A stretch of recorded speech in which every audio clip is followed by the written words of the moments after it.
Good morning. I hope everybody had an amazing Memorial Day. We're going to have a fun discussion today because it's about business owners, and vacation. Your favorite thing. Phil, why did you move my coffee cup? I didn't. Goodness I didn't gracious. touch it. So here's the question, Phil. Yes, sir. Why is it so hard for so many business owners to not take a vacation? I think there's a few reasons. I think one of the biggest reasons, and you're a carrier of this disease, is people who have the ambition, drive, desire, discipline, commitment, all those things to launch a business or to run a business are naturally inclined that kind of they become kind of all consumed. And they just don't want, they would like to be there. And then the other thing is many times they feel like they can't leave, which, we always ask the question of when's the last time you took 30 days off, and people get this sheer look of panic on their face. Well, never is what you typically hear. That's a fact. And there's a lot of reason when we're trying to get people to understand the importance of delegation, the importance of creating and training and developing a strong team that can do things when you're not present. That's a question we ask to try to and I think something you need to think about it as a business owner is if your business cannot run without you, you'll never be able to sell your business. Well, you have, ever. For darn sure not what you should get out of it. If you can never be away, what you've really done is you've created a high paying job that's a 5,000 pound anchor around your neck every day. I think it's important for business owners to understand, and including me, I'm guilty of this, as Phil said. Look, if you want to build something absolutely amazing and grow your wealth and your business to the level you dream of, you have to learn to put processes and systems in place so your business runs without you. And you have to be willing to let go of the reins and let it happen and let whatever happens happen. You gotta learn to trust. And then take a deep breath and it's going to be okay. Yeah. I mean, we'll use our example because last week you took a much deserved week and went off with your family and had a great time, sent some great pictures, beautiful scenery. It's a gorgeous place. Big Cedar Rocks. Big Cedar. Favorite place in the world. Yeah. Just gorgeous. But, you come back recharged, you got to kind of have a mindset that I'm going to go into this. You almost need to look at your vacation time like you look at your business, right?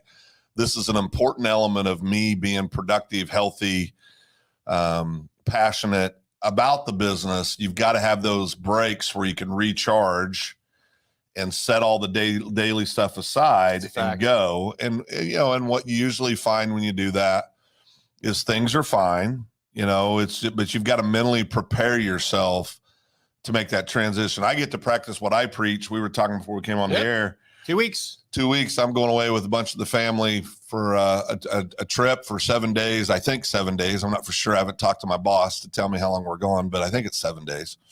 And usually 3 days, I'm great. 4th day, I start getting a little grumpy. 5th day, I'm unbearable. 6th day, I'm okay because I know I'm leaving the next day. But it's you've got to prepare yourself to go have a relaxing time and recharge those batteries. And I think the number one question we get asked if a business, the financials are right and the business is running well and it's profitable, is can this business run without the owner? Yeah. And prove it to me. Yeah. Because we're going through some acquisition right now with some of our clients, or some selling and some acquisition. And that always comes up. The numbers are important. You got to make sure you do all the things necessary. You got to do, we just got done going through a quality of earnings process, one of our clients, which is, if you've never done that, it's like having all your teeth pulled at one time with no drugs. You're just sitting in a chair getting them pulled out. It's terrible, but it's a necessary thing. Being able to show, to Dave's point, that you're not a one man or one person show is extremely important. The more efficient your business can run without you, the more value it has for people that are buying it. Exponentially more value. Yeah. But look, if I'm if I'm a larger business wanting to buy a smaller business, I'm buying it to grow my bottom line, right? It's a financial purchase. I'm going to increase my income by 15%, whatever. Yeah, you do that for a variety. It could be geographical area you want to acquire. There's a lot of reasons. But you, as a business owner, we need to get you guys to start thinking about the mindset of, okay, what's my exit plan? Yeah. What's my, how am I going to move this forward when I become 65 and I'm ready to go do something with my spouse? When you start, and the right time to start succession planning, which is what Dave's referring to, but the right time to start succession planning isn't a year before you want it to happen. No. I mean, you need to start years before that because it takes time to get a succession plan in place. And there's a lot more to it than just the document preparation and making sure the money's right. I mean, you've got to make sure the leadership's right. You got to make sure the team's right. You got to make sure the culture's right. You got to make sure that clients are interfacing with people other than just you.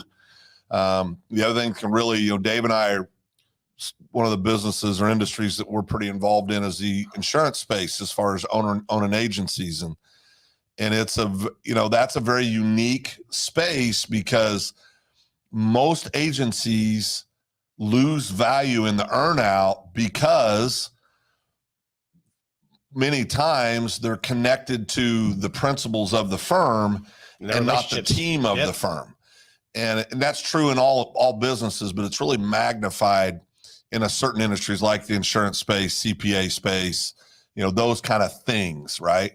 To where you basically have a book of business, meaning you're selling your client base, and you could really increase your multiplier. You can go from 2x to 4x just by having good things. You can double your money at time of sale very easily in a lot of these things. So you got to make sure that you're building a business that's attractive for purchase if that's part of your succession plan. If your succession plan is keep it internal, years ago, ESOPs were a big thing, employee stock option plans. They were a big deal. They still are out there. There was a lot of good tax advantages for ESOPs, or you might have those 2 or 3 key employees that are your succession plan. But whatever it is, you got to start planning for that at a minimum 5 years, I believe, before you're ready to make your succession plan. If you find yourself in that where 5 years has already came and went, you got 3, well, then you're going to have to put more time into it. You're going to have to work harder at it. If you find yourself you're a year out, it's going to be like blowing your hair off your head. You're not going to get there a year out. It's going to be very difficult. But give yourself a good at least 5 years to plan for your succession, and it'll be a lot smoother. Well, it's funny. We started talking about vacation and trying to get you to enjoy yourself, but hopefully you see the reality of this is we're talking about future business planning so you can put yourself in a position to be successful. And as silly as it sounds, one of those steps is being able to let go. You got to let go. And let your team build a system where your team can run the business when you're gone, because that makes you exponentially more valuable to a future purchaser. Well, and you can see it in the towns, communities that y'all live in. Look at the person that's, people that have not done a good job of developing their employees. They're costing themselves buckets of cash every year. It's an upfront investment. I was talking to a young man that he was telling me the story. The first time he hired an employee, I think he paid him like $45,000. He was scared to death, and then he saw that $45,000 investment turn into $150,000 worth of new bottom line revenue. And he said, "Oh, okay, I get it." But that takes processes. It takes a plan. It takes, goal setting. It takes development of people, training. But when you do those things right, man, now you've got a business because you can go out and really multiply in a big way. That's fact. Yeah. So the moral of the story is it's summertime. You have a family. Yep. Take some time off, take care of your family. Make sure you have it's a test.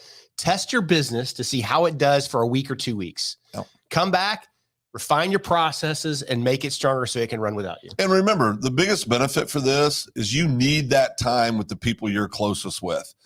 Don't fall into the business owner's trap of your business being your only thing.